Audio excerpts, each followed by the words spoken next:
Hello students, in this video I am going to discuss question number 6 of exercise 4.3 and the question is little different from what you have been studying now. ऐसा question आपने पहले कभी भी नहीं देखा होगा, इसलिए इसे इम्पोर्टेंट टिक कर लीजिए. If the work done by a body on application of a constant force is directly proportional to distance traveled by the body. अब इस तरह का सम आपने कभी नहीं देखा. क्यों? क्योंकि यहाँ पे डायरेक्टली प्रोपोर्शनल वर्ड जो आता है वो आप लोग ने कभी नहीं सुना. डायरेक्ट इनडायरेक्ट वेरिएशन आपको क्लास 8 में आता था, पर ये डायरेक्टली प्रोपोर्शन क्या होता है वो आपको नहीं पता. तो क्लास 9 में मैथ्स में और फिजिक्स में ये सब चीज़ें आपको इम्पोर्टेंट है, सीखनी पड़ेगी. अब इसमें ये बताया गया है कि work done by a body of a constant force is directly proportional to distance travel. तो उसको कैसे लिखा जाता है? इस स्टेटमेंट को मैथमेटिकली लिखा जाएगा, work is directly proportional to distance travelled. ये जो सिंबल है ये डायरेक्टली प्रोपोर्शनल का सिंबल है. So work directly proportional to distance. पर हम डायरेक्टली प्रोपोर्शनल से को लेकर कोई इक्वेशन नहीं बना सकते. इक्वेशन में हमें इज इक्वल टू चाहिए.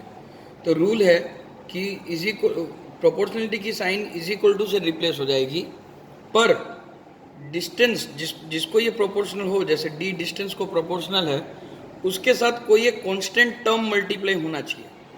लेट यहाँ पे मैंने कांस्टेंट को के लिया है, पर आपके क्वेश्चन में कांस्टेंट फोर्स दिया ही हुआ है. Therefore work is equal to F into D. तो ये आपका इक्वेशन हो जाएगा. Express this in the form of equation in two variables and draw a graph of the same by taking constant forces 5 unit. अब force की value भी आपको 5 unit दी हुई है. We have F is equal to 5 units. So therefore जो आपका equation है वो हो जाएगा 5W is equal to 5D. अब कई बार इसे W is equal to 5D भी ले सकते हो, या आप इसे X is equal to 5Y भी ले सकते हो.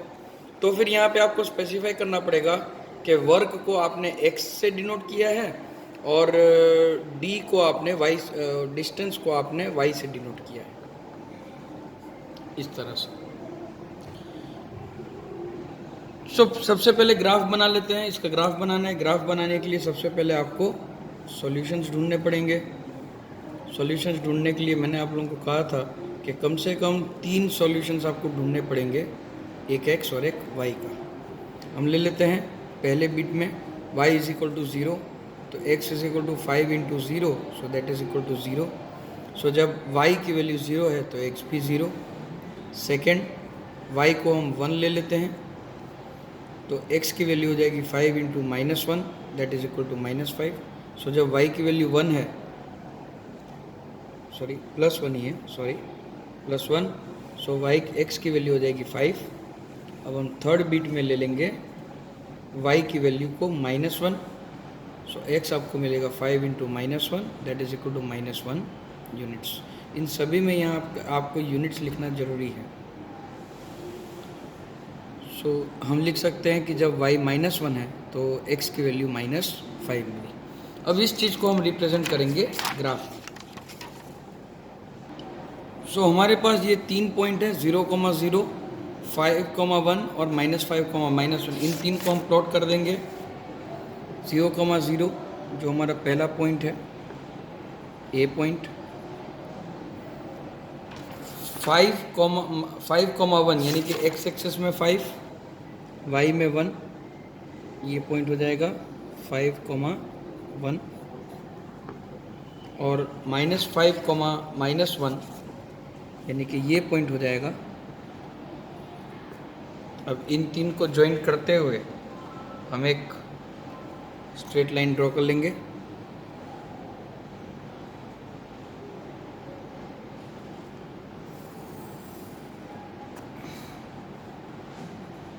ये हमें स्ट्रेट लाइन मिल गई और ये स्ट्रेट लाइन है x is equal to 5y की.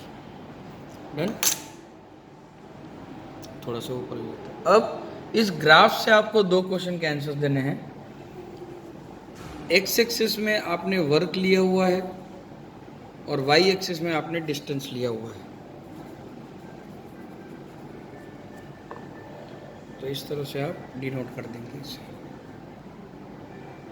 राइट। अब आपको ये भी फाइंड करना है कि also read from the graph work done when distance travel is 2 units. जब डिस्टेंस ट्रैवल 2 यूनिट्स हैं, 2 यूनिट डिस्टेंस ट्रैवल, तब वर्क डन क्या होगा।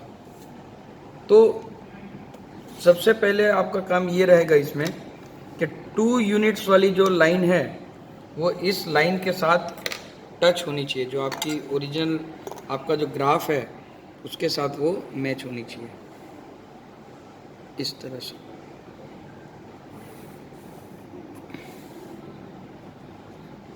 ये तो 2 यूनिट्स डिस्टेंस का यहाँ है, यहाँ से आप एक स्ट्रेट लाइन बना लीजिए dotted.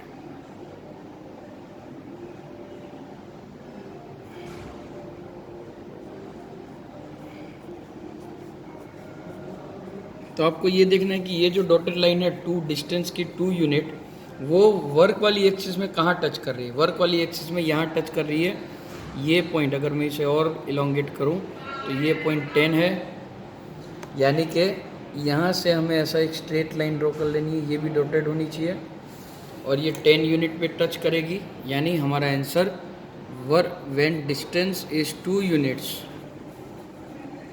Work done is 10 units. और जो आपका ग्राफ है उससे भी ये कंफर्म हो जाता है। अगर आप डिस्टेंस को यानी कि y को अगर आप 2 लेते हैं, अगर मैं फोर्थ पॉइंट फाइंड करना चाहूँ y is equal to 2 units, तो x की वैल्यू हो जाएगी 5 into 2 that is equal to 10 अपने इक्वेशन से। और सेकेंड बीट में है 0,0, यानी कि जब डिस्टेंस 0 है तब वर्क कितना है। तो हमें एक ऑलरेडी पॉइंट मिल ही चुका है कि जब हमने डिस्टेंस को 0 लिया है तो वर्क भी हमें 0 मिला है, और ग्राफ से भी वो कंफर्म होता है कि जब डिस्टेंस 0 होगा तब वर्क भी 0 होगा। सो स्टूडेंट्स, ये है क्वेश्चन नंबर 6 एक्सरसाइज 4.3 का। Thank you.